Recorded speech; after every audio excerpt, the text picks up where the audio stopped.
It's great to have you here on the Clark Howard Show. You know, our mission is to serve you with advice and information that empowers you so you make better financial decisions in your life. It's April. Many of us are starting to plan our spring or summer trips. And what's it going to cost you at the gas pump? I'm going to talk about that today. And also, I've had a fascination with vertical farming for at least a decade. And there's developing technology that I think is going to make a big difference in the availability and ultimately the cost of food. But right now, I want to talk about what it's looking like on the gasoline front. Number one, the United States is number one. This is the greatest thing for our national security and our strength as a country. We are now the largest producer of oil in the world. And I remember when we had become a 98-pound weakling in energy production. But we are the world's strongest producer. And what that means is that countries that might use oil as a weapon against us, like the Russians have tried to do over the last few years, and then the Saudis and the Russians made that deal to try to push prices up. They were unable to succeed because of us. And the world has benefited so much from what we've been able to do by figuring out how to get more energy out of the ground, a lot of it through hydraulic fracking and new technologies that have improved the ability to find good supplies with searches. You know, a lot of oil exploration used to be guessing, and now it's so much more precise. And so what it's meant is that we go through ups and downs with the price of gasoline. It's meant that we have had more control than we've had in the past. As an example, price of gasoline's up about a dime right now versus what it was a year ago. And because of world economies growing again, price is going to move up. But if we didn't have the supplies that we're generating in the United States, I can't even imagine what we'd be facing in a price per gallon. And the other factor is that the raw demand around the world is moderating because of the number of buying electric vehicles, not so much in the United States, but in a number of other countries. A third of cars being purchased now are electric, and that's reducing the demand for oil and gasoline and the oil it comes from. So there's a lot of things going on that are really great because of what the producers have been able to do here in the United States. Also, natural gas. We've been doing a wonderful job producing natural gas in the United States and exporting it to other countries, which, again, keeps natural gas from being a weapon of war, as Putin tried to do. And this is really positive stuff. The other aspect of this that is where economics becomes so dismal is that when the price of oil, natural gas go up, it's really good for the companies that are producing it in the United States, even though it hurts you and me as consumers. So it's much better that we're keeping that money in the United States than before when we were importing all of it. But as far as for you, this summer, spring and summer, gasoline is going to be more expensive. There's nothing really on the horizon right now that shows it's going to be terribly more expensive than a year ago when world economies were slower. But it is going to be higher this year. It would take something unexpected in the world to push it much higher. But just know that the price at the pump that you're seeing edge up as it does so often in spring. It's going to edge up more than it did a year ago. It's going to cost you more to fill up again, but nothing on the horizon right now looks really ugly. And Christa, I know I used to joke with you about how you didn't know what the cost of gasoline was. Right. You have no idea now. No, I definitely do not. When's the last time you bought a tank of gas? I don't even know.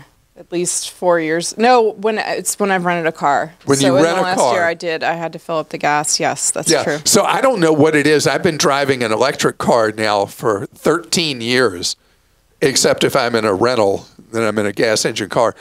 And I'm still obsessed with the price of gasoline. I'm driving down a road. I'm always looking, oh, it's that much there and that much there. Old habits die hard. I mean, you're a numbers man. I am a numbers man, aren't I? All right. We'll go to some questions for you, numbers man. This one's from Kelly in Maryland. She says, your advice has helped us accumulate a nest egg that will likely let us retire early. While we can work with a financial advisor to really get into the weeds on how much we will need to retire at age 60, I find what's missing in the financial universe are rules of thumb for how much you need to retire early. For example, the 4% rule assumes age 65. The rules about how much to have saved assumes age 65 retirement. Do rules of thumb for early retirement exist? Okay, so let's deal with the 4% rule first. The 4% rule is a guide. It's not like true math, but it works well in most areas. It did not work for the last so many years when the Federal Reserve was artificially holding down interest rates, because the 4% rule, if you're not familiar with it, is the idea that you can retire if you can live on 4% of what you've saved each year, that whatever you have, and that at 4%, if you're invested in a 50-50 mix of stocks and bonds, that the marketplace will rise enough that you'll compensate for inflation, and every year's 4% will be a little more over time because of the gains in your investments. But it's all designed to be a guideline for a 30-year retirement. So if you retire at age 60, it means that the odds increase that your money goes poof by age 90. Now, I've done a lot of reading about this because of all the questions about what do people do about the 4% rule when interest rates were lower on bonds and all that. So what you can do as an alternative is you look at doing, if you're going to retire a little earlier, because 60 is not that much earlier than a retirement age than 65 when you're thinking about lifespans. If you were to dial it back to 3.5%, the math becomes much more compelling that your money would last significantly longer than 30 years. So if you have enough at age 60 that 3.5% of what you saved gives you enough money to live the lifestyle you're happy with, mathematically you should be absolutely fine going forward in a mix of a traditional balanced portfolio of funds of stocks and bonds. And so I don't know that if you want to sit down with a fee-only financial planner and just say, are we good? I think that would be a worthwhile thing because it's a big decision in your life. And I think if you do 3.5, you'll be absolutely fine for an extended period of retirement instead of the traditional thought of 30 years pulling 4% out each year. Michael in Colorado says, I have an all-in-one mortgage loan with a balance of $146,000 at 8.75%. I know you don't like these loans, so please don't bust my chops. Okay. I also have a credit union that offers me an 18-month interest-free Visa advance for a one-time upfront 3%. I've done this in the past, but always seem to question myself. If I take $24,000 toward the Visa, paying off the 3% or $720, and apply it to my AIO, reducing its balance for 18 months to $122K, I'm thinking I'd save about $130 a month in interest for the 18-month period. I always pay it back in full by the end of the 18 months, so no worries there. I'm a long-time Clarkie, so of course my credit is frozen and my FICO score is 822. I usually take a big hit on the FICO maxing out the card, but I really don't care about that. After all, if I need a loan, I borrow from myself with the AIO, but that's a debate for another time. Okay, so then the question I have for you, Michael, you're going to save this money. Are you going to use it to work to reduce the balance on the AIO? And if you're not familiar with what this is, it's something that we've been asked about for 25 years. It's where you have an account that's both a checking account and a lending account, includes your mortgage and all that, all in one, typically with a floating rate and a high rate at one, in this case, 8.75%. So the goal, in my mind, is that you should be on a trend line, particularly if you're in an all-in-one, that the goal is to be debt-free. So if you're doing this interest-free loan against the Visa, you should use that extra money to not just have less money you're owing for the 18 months, but to use that payment holiday, that interest holiday, to reduce your overall balance. If you're doing that, I'm all in. Michael in Connecticut says, you frequently harangue us about the benefits of carry-on luggage only. Well, be aware that I just paid $60 for a carry-on on a Velo for a flight from Florida to New Haven, Connecticut. What is your recommendation? Maybe no clothes like the Emperor? Okay, first of all, Avelo is an airline I've been following for years. They are now making a profit, and they're a very clever airline. They're kind of below the radar. They operate like a friendlier version of Spirit or Frontier, and everything's extra. So now there are people who are so into avoiding the baggage fees for checked or carry-on bags on the deep discounters, which would include Breeze and Allegiant, in addition to Spirit and Frontier. So there are now people selling suitcases specifically designed to avoid fees. Now, these are micro carry-ons, and I have one of these, and I've used it before when I've flown one of the deep discounters. It can work for a guy in summer, at least this guy, for 5 days worth of stuff. For a woman, it would be less. In winter, it's really hard to do the micro carry-on. There are even companies competing that you can find on Amazon or Walmart Plus that sell these micro carry-ons that have removable wheels, that you remove the wheels from them, and then they fit in the sizers for Frontier and Spirit and various discounters. And then you pop the wheels back on, and you have a rolling carry-on suitcase again that fits the micro conditions.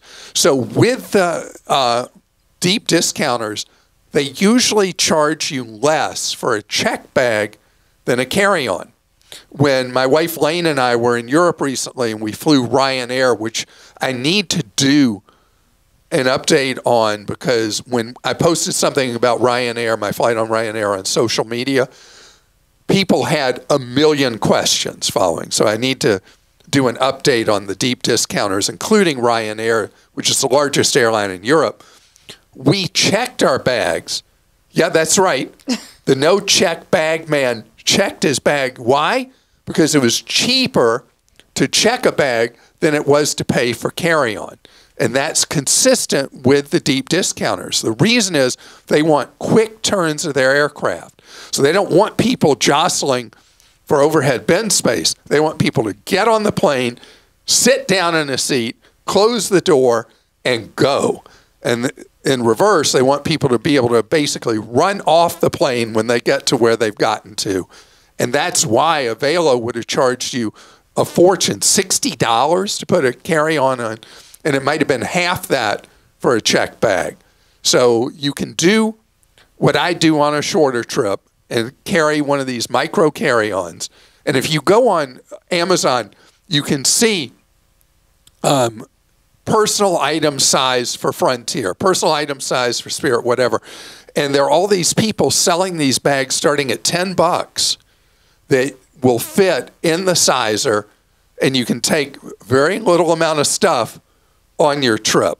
So, or you could just wear the same clothes day after day after day and not have any baggage charge. But remember my trash bag rule. When you fly, Spirit, Frontier, Allegiant, Avelo, or Breeze, always have a plastic trash bag with you, because they charge often $100 at the gate if your bag does not fit in the sizer. I learned this watching people at a Spirit gate. They just abandon their suitcase and put their stuff in a plastic trash bag, and that'll fit in the sizer, and they go on the plane. That is insane.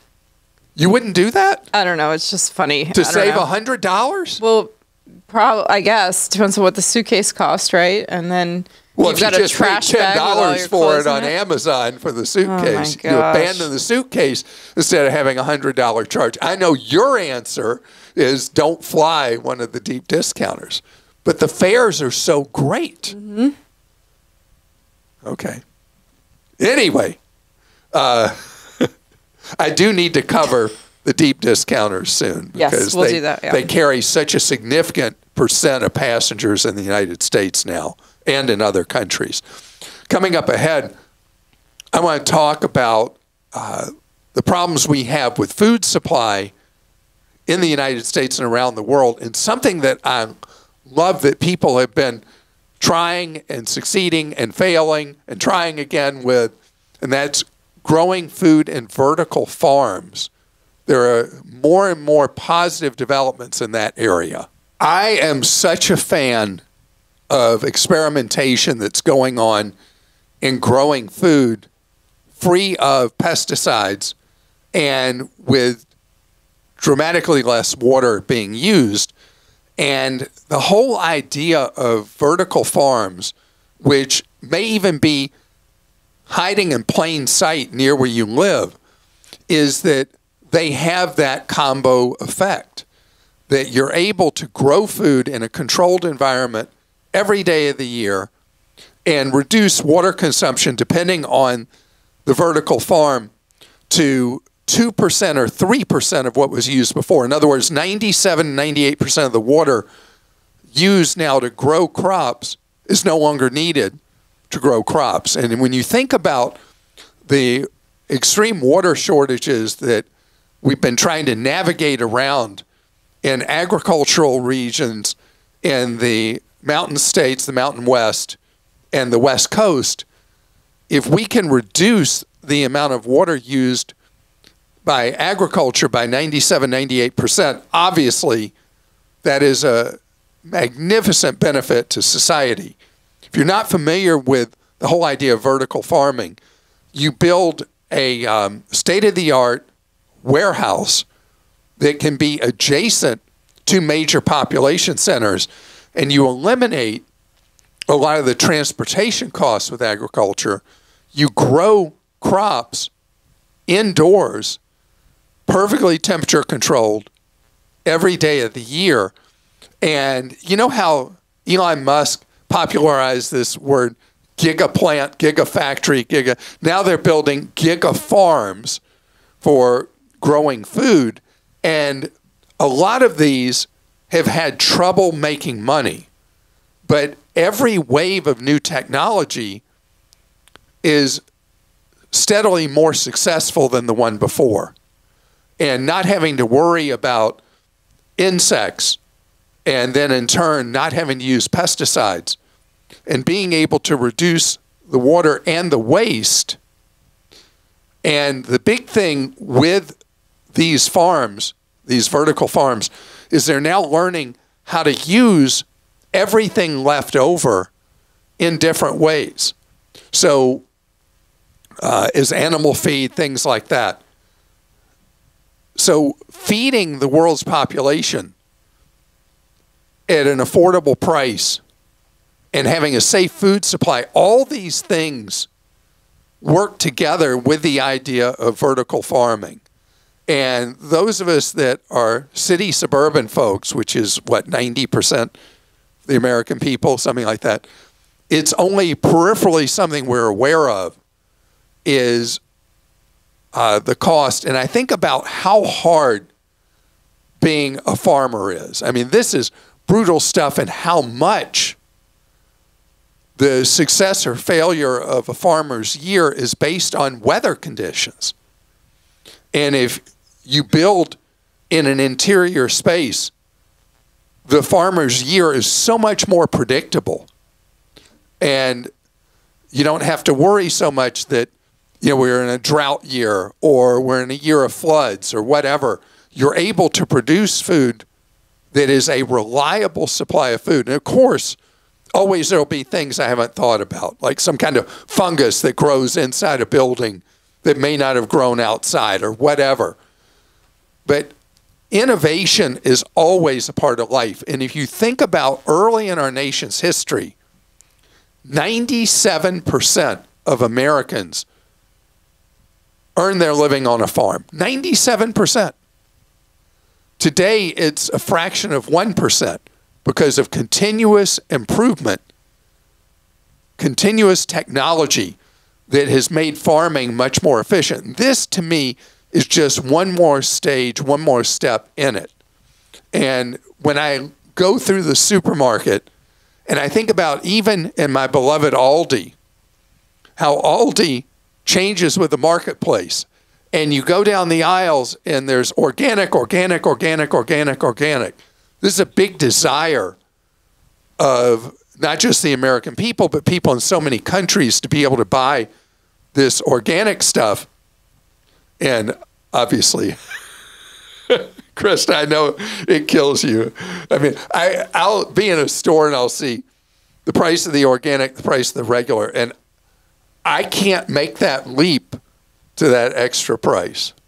But with the vertical farming, it wouldn't even be a question because it would all be your organic kind of stuff. And my organic stuff. Your organic stuff. So I think this is a real positive development for the world, and especially for farmers. I mean, think about what they do. Every year, farmers put their family's net worth on the line, planting crops, having no idea if that's going to be a money lose or a money win that year, and potentially losing that farm that could be in a family for generations. Smarter ways of doing things reduce that risk. And to me, the vertical farming is a perfect example of that. All right, we'll go to questions. This one's from Brent in California. Clark, any recommendations on where to set up an HSA? I do have a high deductible health plan. So there's one company that has done the best job, as best I've been able to discover, on health savings accounts, and that's Fidelity Investments. Fidelity has an entire section of their website on their HSA accounts. And so Fidelity makes it possible because if you're using an HSA for long-term benefit, you want to invest the money. You don't want it in some regular old savings account. And so Fidelity, you can invest pretty much in anything. Their index funds, their exchange-traded funds, whatever you want, and build a portfolio in that HSA. And remember, you get an upfront tax benefit. The money grows tax-free. You spend it tax-free for eligible health expenses. So it's even superior to my Roth IRA. The man from Roth says there's something better. And Fidelity is the best I know of, at least to this moment, for putting money in an HSA. Now, a lot of employers will have arrangements with terrible HSA providers that charge crazy fees and put your money in ultra-low interest savings accounts. But you have the right to have your HSA money where you want to have it, and Fidelity, to me, is the superior choice. Valerie in Wisconsin says, I've noticed that on my financial and medical documents, there are small QR codes. Should I be worried about personal information being exposed if somebody scans this code, or should I be shredding these documents? Okay, so first of all, I am stunned because I've not seen that. Have you seen Not that I remember. QR codes? If you're seeing QR codes on medical documents that you don't need after you've reviewed them, I like the idea of shredding them. I mean, I've got a shredder that I work overtime in my house, and I think that's a great idea. But the QR code, if it's on, like you said, financial documents as well, go ahead and scan one of those just to see what is it doing. Does it take you to your account? What does it do on that statement? Yeah, I mean, if it's a bill, certainly it probably is just a quick way. They just want to get you to a place where you can pay the bill. So it's probably like you scan it and it takes you to the payment site for the medical bill is what I would assume. So, but Valerie said it's also financial documents. Yeah. So if it's just to take you to where you can pay, criminals aren't exactly interested in sending money to someone. They're only interested in taking money. So that QR code would probably not be that risky or that concerning, as best that I know. But any documents that you no longer need, I love you shredding them. I had a situation recently I've not talked about. I've had a collection agency calling me about a lab bill. Oh. And so I asked them to send me a copy of the original lab bill, which I just got. This is so funny. It shows the item and it shows zero balance. So now I'm trying to explain to the collection agency they're trying to collect from me for an unpaid medical bill that has no balance. That's insane. Never heard that before, have you? Oh my gosh. Okay, John in California says, I'm currently in what my friends call a career pause. I call it voluntary unemployment for mental health rejuvenation and life goal evaluation. Luckily, in part due to your years of sage advice, I am able to afford this break before attempting to resume employment. Do you have any advice for someone in this situation? I'm afraid I might get too comfortable not working, but I know that money doesn't grow on trees. I'm paying my bills, have medical coverage, and luckily do not have to dip into my emergency savings yet. So if you've done such a good job saving money, that's what it's for, to build financial independence or to deal, I mean, initially it's to deal with life's unexpected expenses. You reach the point where you saved enough money that you had the freedom to make this choice to take a time out in life. And that's the thing I talk about, that having money piled up is not the end in itself. It's what does that money buy you? And in your case, it bought you the freedom that you could do your career pause. So you'll know when you reach the point that you are getting to where you'd have to hit your emergency fund, that's when your pause is over. And that's when you got to go back to work. And so that you'll know when you're getting to the point where the money you built up over the years, you're wheezing on. And then you'll get back out there, and you should be able to get back out there. You're worried you'll not be motivated anymore. I'm expecting it'll be the opposite. You needed a career timeout. You took it. And my guess is that what will result from this is when you come back, you'll be reinvigorated and you'll be excited by a new challenge. You know, when I took 4 years off in my 30s, I ended up in this new life that I do today, and I didn't know I was going to end up here. But by taking the 4 years off that I thought was retirement, it created a clean slate that led to a whole new life. So I'm a big fan of doing what you're doing, John, and you'll know when you got to get back to it, whatever back to it turns out to be. And I hope that you have an absolutely wonderful day. Remember what we're about, that you learn ways to save more, spend less, and avoid getting ripped off. For what purpose? So you're in charge.